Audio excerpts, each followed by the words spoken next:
उपमुख्यमंत्री एकनाथ शिंदे पंतप्रधान नरेंद्र मोदी यांच्या भेटीसाठी आता दाखल झालेत आणि संसदेतल्या पंतप्रधान कार्यालयामध्ये ही महत्त्वाची भेट होणार आहे। शिवसेना पक्ष चिन्ह सुनावणीच्या दरम्यान या भेटीला आता हे मोठं महत्त्व प्राप्त झालेलं आहे आणि संभाव्य केंद्रीय मंत्रिमंडळ विस्ताराबाबत सुद्धा या बैठकीमध्ये चर्चा होईल अशी अपेक्षा आहे। सध्या दिल्लीमध्ये पाऊस आहे आणि आपण पाहतोय उपमुख्यमंत्री एकनाथ शिंदे सध्या संसदेबाहेर आहेत। पत्रकारांना त्यांनी अभिवादन केल्यानंतर आता ते संसदेमध्ये जातात आणि पंतप्रधान कार्यालयामध्ये आज ही महत्त्वाची भेट आहे।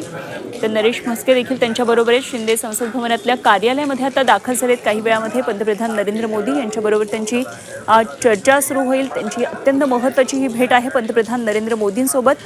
शिवसेना उद्धव बाळासाहेब ठाकरे पक्षातले 6 खासदार आता शिवसेनेमध्ये आलेले आहेत आणि या सगळ्या घडामोडीनंतर पहिल्यांदाच पंतप्रधान नरेंद्र मोदी यांची ही भेट होतीये।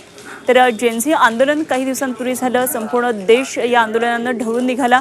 ही एक महत्त्वाची घडामोड आणि त्यात सगळ्यात महत्त्वाचं ते म्हणजे सध्या दिल्लीमध्ये सुप्रीम कोर्टामध्ये शिवसेनेचं नाव आणि चिन्ह या संदर्भात एक सुप्रीम सुनावणी सुरू आहे।